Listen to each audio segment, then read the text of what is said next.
அப்படியா? என்னையா அவசரம்? சாப்பிட்டுட்டு பொறுமையா போய் கேளியா.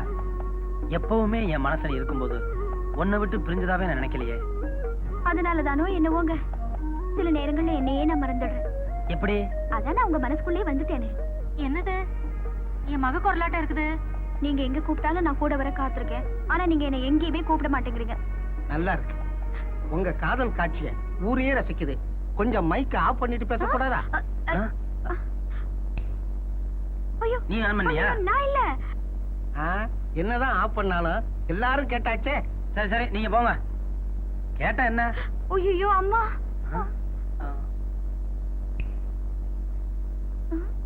இதுவரை நீங்கள் விரும்பி கேட்டது திடீர் சந்திப்பு என்ற நாடகம். இதே நிகழ்ச்சி அடுத்த வாரம் புதன்கிழமை மீண்டும் கேட்கலாம். வணக்கம். சொல்லாம கொள்ளாம எங்க போனா இவ? அம்மா, இந்த பாசிமணி எப்படிமா? எங்கடி போயிருந்த? இல்லம்மா, அங்க ஆனந்தா ஸ்டோர்ஸ்ல இந்த மணி நல்லா இருந்ததுமா, அதான் வாங்க போனேன். நல்லா உனக்கு பிடிச்சிருந்தா சரி வா. போற இடத்த சொல்லிட்டு போகணும். நான் தேடிட்டு இருக்கேன்ல, எங்க போனியோ என்னவோன்னு.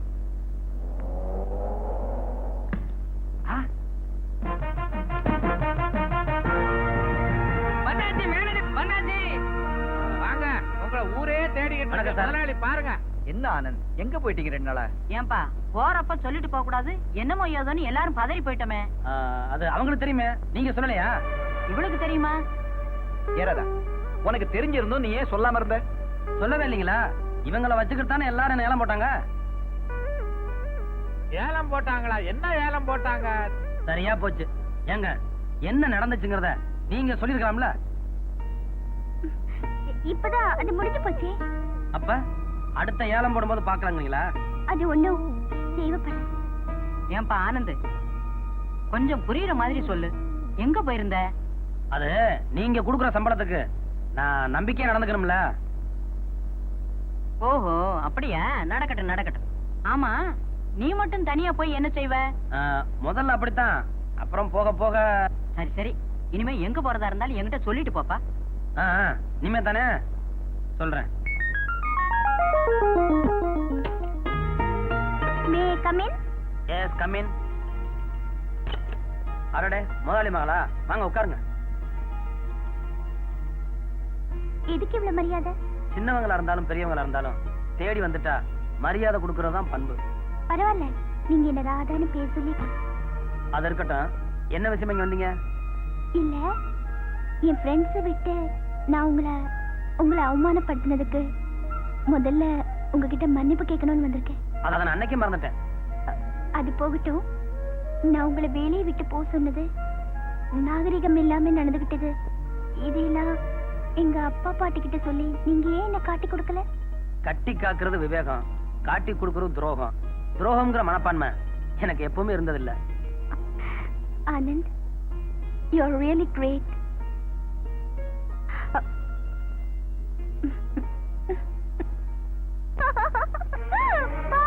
என்னமா ராதா, எங்கேயும் போலியா?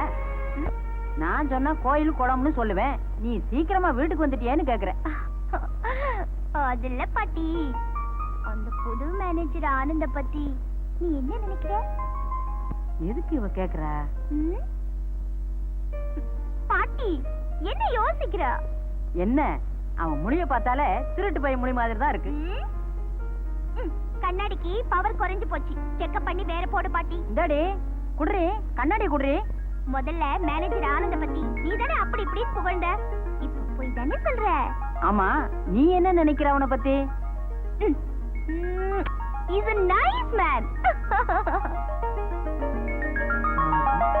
பையன் படுவேலை பண்ணிருப்பான் போல இருக்கு. இந்த 1000 ரூபாய் உங்க லவ்வுக்கு இன்கிரிமெண்ட் சார். லவ்வுக்கு இன்கிரிமெண்டா? என்ன மறந்துட்டீங்களா? தெரியாம 1000 ரூபாய் சம்பளம் எது கூட கொடுத்தாங்க? ஓ அதுவா? ஆமா, நான் என்ன செஞ்சுட்டேன்னு 1000 ரூபாய் கூட தர்றாங்க. எனக்கு என்ன தெரியும்? கண்ணடிச்சிங்களோ கட்டி பிடிச்சிங்களோ, ராதாவுக்கு உங்க மேல காதல் வந்தா பெரியம்மாவுக்கு தெரிஞ்சு போச்சு, அதுதான் சம்பள உயர்வு. இந்தா, உங்க பெரியம்மா புரியாம பேச நினைக்கிறேன். நம்ம காதல் எப்பவுமே வேலி தாண்டாது. ஒண்ணு செய்யு, பணத்தை திருப்பி கொடுத்துரு. சார், நீங்க காதலிக்கலன்னா விட்டுருங்க, பணத்தை மட்டும் திருப்பி கொடுக்காதீங்க. ஏண்டா? உங்க வேலை நிலைக்கணும்னா பெரியம்மா விருப்பத்தை மறக்காதீங்க. அவங்களுக்கு கோவம் வந்தா திட்டி. அண்ணே, நான் கவிதை எழுதாட்டியும் எனக்கு வர சோதனையை பாத்தீங்களா? யாருங்க அண்ணே? அங்க இருக்காரு. எங்க இருக்காரு? தேடி பாரு, நான் ஆபீஸ் போயிட்டு வரேன். அண்ணே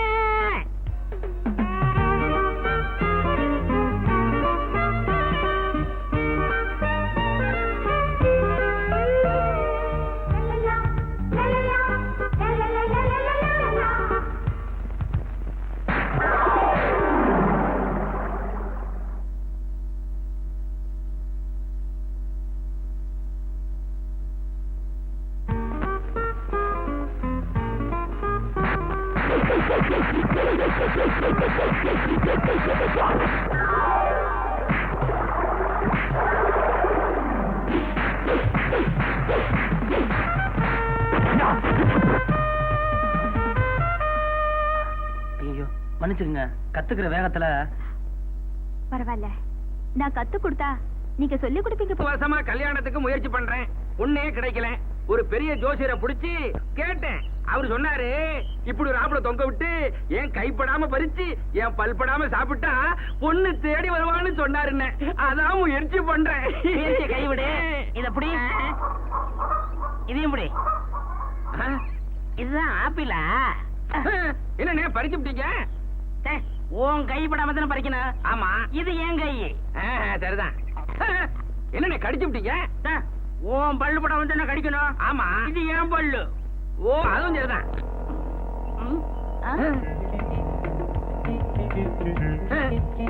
அண்ணே ரெட் ரோஸ் வருது. கைப்படாம பல்படாம கனிய பறிச்சதும் கண்ணி தானா வராடா. ஆகா, ஜோசியம் பழிச்சிருச்சு.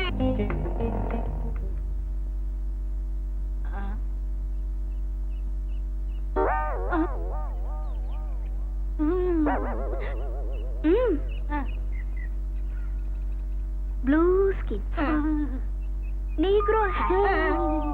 I like you.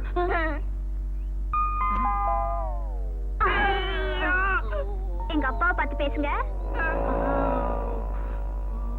அண்ணே எங்கடா தேவதைய காணா? அது பறந்துருச்சுண்ணே. அண்ணே ஜோசியம் எனக்கு சொன்னா காரியம் உனக்கு பலிக்குது. இது நியாயமா? அண்ணே அண்ணே அவளை எனக்கு விட்டு கொடுத்துருண்ணே. அது அப்புறமா முடிவெடுப்போம். அந்த பொண்ணை பத்தின விவரம் சொல்லு. ரெட் ரோஸ்னு பேரு. இவளுக்காக ஊரே பைத்தியமா அலையுது. இவ அப்ப பாக்கெட் மணியா $10 கோடி எடுத்துக்கிட்டு குவைத்துல இருந்து 10 நாளைக்கு முன்னாடிதான் நம்ம எஸ்டேட்டுக்கு வந்திருக்கான். எதுக்குடா? பூர்வீகம் பூங்கொடியா நம்ம தமிழ்நாட்டுக்காரனுக்கு தான் கட்டி கொடுக்கறதா கேள்வி. அண்ணே அதிர்ஷ்டம் யாருக்கோ. என்னங்க ரொம்ப நேரம் பேசாம மௌனமா இருக்கீங்களே? நீ ஏதாவது பேசு. இப்போ உங்க மனசு எதை பத்தி நினைச்சுக்கிட்டு இருக்கு? அதாவது இந்த இடத்த பூரா வாங்கி தாஜ்மஹால் மாதிரி ஓ ஞாபகமா ஒரு கீதா மஹால் கட்டலாம்னு இருக்கேன். என்ன பிரச்சனை? இங்க இருக்கிற தண்ணிய பூரா எப்படி ரிமூவ் பண்ண தெரியாம தான் முடிச்சுக்கிட்டு இருக்கேன். இந்த கிண்டல் தானே வேணாங்கிறது. இங்க வந்து கேக்குற கேள்வி அது. இந்த இடத்துல உன்னை பத்தி நினைக்காம வேற யார பத்தி நான் நினைக்க போறேன்? ஒரு நாளைக்கு நீங்க என்ன எத்தனை தடவை நினைப்பீங்க? நான் நினைக்கவே இல்லையே. என்னது? இல்ல அதாவது உன்னை மரணத்தான் நினைக்கிறதுக்கு. நிஜமாவா? ஆமா, 24 hours உன் திங்கிங் தான். நீங்க என்னையே நினைக்கிறவரா இருந்தா நான் ஒரு தேதியை சொல்வேன், அதை மறக்காம ஞாபகத்துல வச்சுக்குவீங்களா? இது பாருங்க, அன்னைக்கு நான் உங்க வாழ்க்கையை எதிர்பார்த்து காத்துக்கிட்டு இருப்பேன். சரி, எங்கிட்ட வாழ்த்து வாங்குறது இருக்கட்டும். உன் பிறந்த நாளைக்கு இன்னைக்கு எனக்கு என்ன தரப்போற? இப்போ இப்போ என்கிட்ட ஒண்ணு இல்லையே. போய் வாங்கிட்டு வா. கொஞ்சம் இருங்க. உட்காரு. வாங்கிட்டு வராமையே ஒன்னால எனக்கு ஒண்ணு தர முடியும். தெரியலையா? தெரியலையே. என்ன நீ? ஐயோ, நீங்க ரொம்ப மோசம். Good morning sir. வாங்க ஆனந்த், உட்காருங்க. சார், டெண்டருக்கு தேவையான ஃபார்ம்ஸ் ரெடி பண்ணிட்டேன். நான் போய் பணத்தை கட்டி வந்துடுறேன். பணம் ரெடி சார். இப்ப பணத்தை டெண்டருக்கு கட்டுறதா தெண்டங்களுக்கு கட்டுறதான்னு தான் பிரச்சனை. என்ன சொல்றீங்க? ஆமா, இந்த வருஷம் டெண்டரை விட்டுறலான்னு பாக்குறேன். ஏங்க, இந்த தடவை தான் பெரிய போட்டியா யாருமே இல்லையே.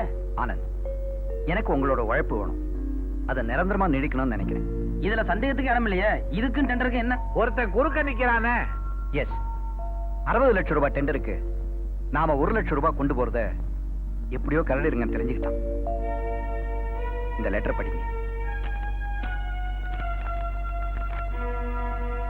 எச்சரிக்கை, சோலை எஸ்டேட் ஓனருக்கு கரடிக்கு தீனி போடலைன்னா கடிச்சு கொதறிடும். இன்னைக்கு 17ஆம் தேதி. For more updates, like, comment, subscribe to our channel.